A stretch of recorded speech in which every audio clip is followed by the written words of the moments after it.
Found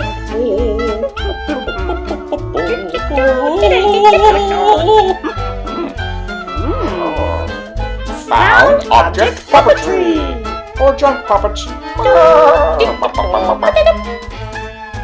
Hello artists, it's Miss Lanehart. And Mr. Davis. And this is the second video of found object puppetry. We've really enjoyed seeing some of the examples of your puppet work. Yeah, those have been great.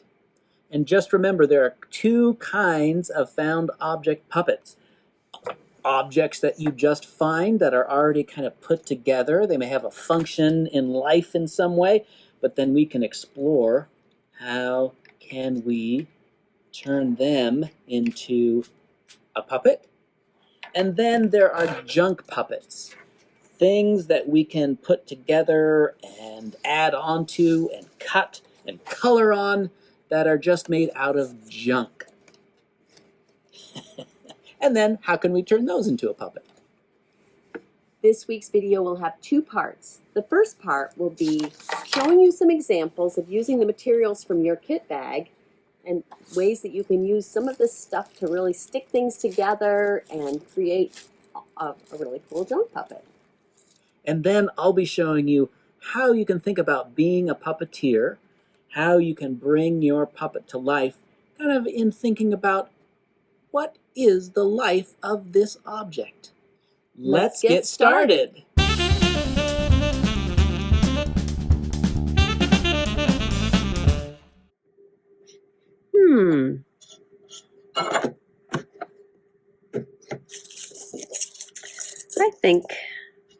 I think I'm going to start by using this can.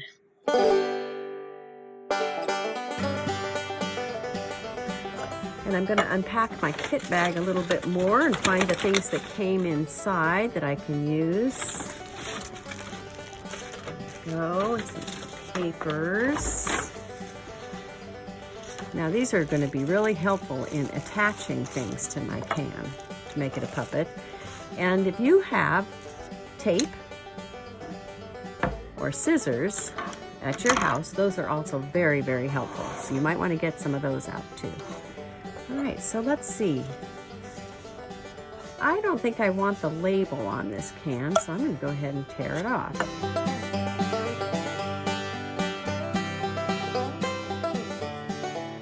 Now I want to make this can into a puppet, so it really needs a face. And eyes are one of the best ways to make your audience see a face in your character. So I could try to color some eyes on here. That doesn't really work on the can. So I think I need to find some things that I can stick on there for eyes. Let's look over in my junk. I've got these bottle caps. They will work great, I think, for eyes. I need to find a way to stick them on. So I'm going to look in my little baggie, and I've got this stuff called tack and stick. It's kind of a putty, and it works really great for attaching kind of lightweight things to each other. So you just have to take off the clear plastic, and I'm going to just tear a little piece of this putty off, put it on the back of one of my lids, and stick it right on my can. Just press it on there. And same thing with the other one. Just pull off a little piece of that putty. You don't need a lot if it's a small item. Stick my other lid on. I kind of wish they had dots in the middle of them, those eyes. So again, I could try drawing those, but I think I'll make some out of paper. And I can either tear it or I can use scissors.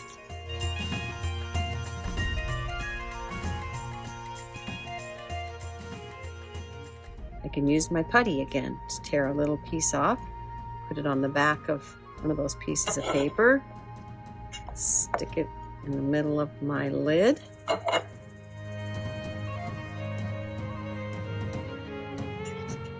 And now my eyes look a little more like eyes. So that could be a puppet all in it, you know, just like that, because it could breathe and look around. But I might as well have some fun putting some more things on there. So what if I wanted to add antennas? So I've got these pipe cleaners. Pipe cleaners make really great antennas. Sort of bend that like that. curl that over, curl that over. And I need to find a way to stick it onto the can. I'm going to take a rubber band out of my bag. Rubber bands are also ways you can attach things. So if I put that rubber band around there, watch how I can just slip this underneath that.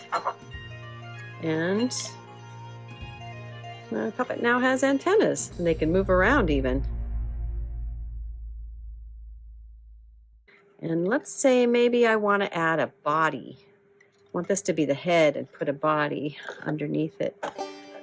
Well, that's kind of fun. I think that looks like about the right size for the body for this, but a little bit distracted by all the writing on this box. So I think I'll wrap it. Let me get my paper again. And I sure don't need all of this paper. That's a big piece of paper. So watch, I'm going to measure by setting this on here, making a little mark. Tell myself I really only need my paper to be this long. So I'm going to cut. I'm going to wrap the box up in this paper. So I'm just going to kind of roll it.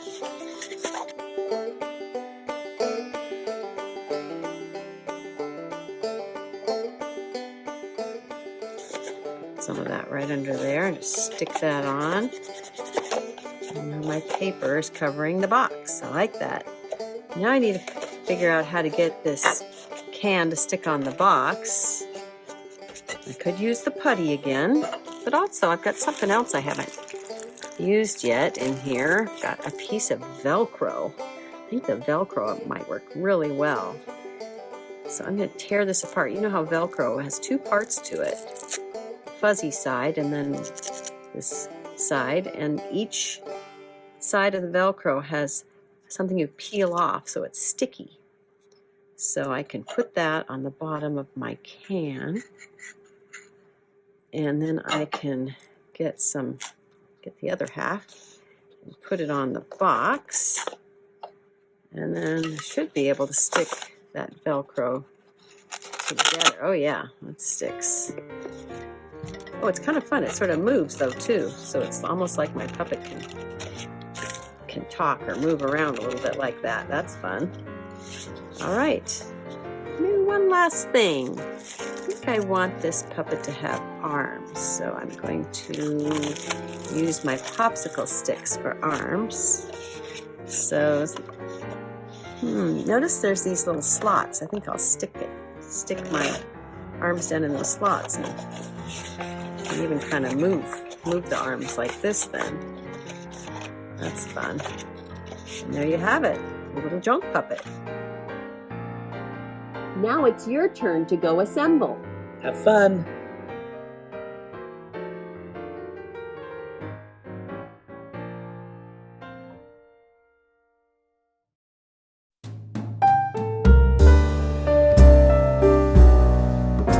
Hello, puppeteers. You may have found a really interesting object to play with and to create as a puppet, or maybe you've made a really cool junk puppet of some kind. It doesn't matter which one you have, which one you're going to play with. I want you to think about two big ideas when you are playing with them. The first is, where are you going to hold your puppet? As a puppeteer, I am thinking about, what is my audience going to see? And so I don't want to hold it in a way where I'm covering up the puppet, especially its face. So figuring out, where can you hold it where you have good control over your puppet, but your audience will not be looking at you or your hand. Instead, they'll be looking at your puppet. Might take two hands to, if you have different parts to your puppet that you need to move around, yeah?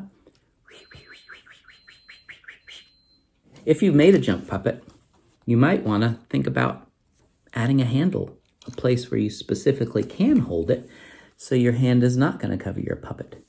Remember, you can always make little modifications as you go, as you find what's going to be the easiest way to have your puppet come to life. Now, the second thing I want you to think about is you, as a puppeteer, as an actor, making your focal point your puppet. So focusing on your puppet, looking at your puppet, and then you can see where is your puppet focusing. And remember, there are 3 main ideas of how to bring a puppet to life. How can you show that it's breathing? And that's just a little bit of movement maybe in it.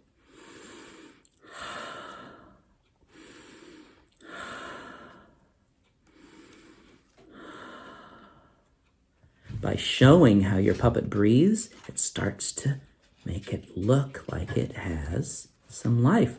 Number 2, remember, is looking around and seeing the world.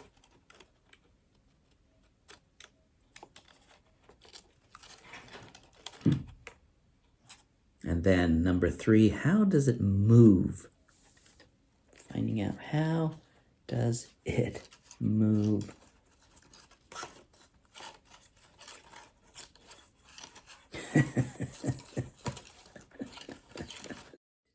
Now, as an actor, as a puppeteer, it's great to have an audience. So if you want to perform for your family, that's great. But if you're going to make a video, I want you to think about the camera is your audience. So instead of you as the actor being in the video and your puppet not so much, how can you maybe make it so the camera is going to focus on your puppet? Because remember, as a puppeteer, my focus is going to be on the puppet. I want my audience also to focus on my puppet, so I could focus the camera on the puppet. Oh. Oh. Oh.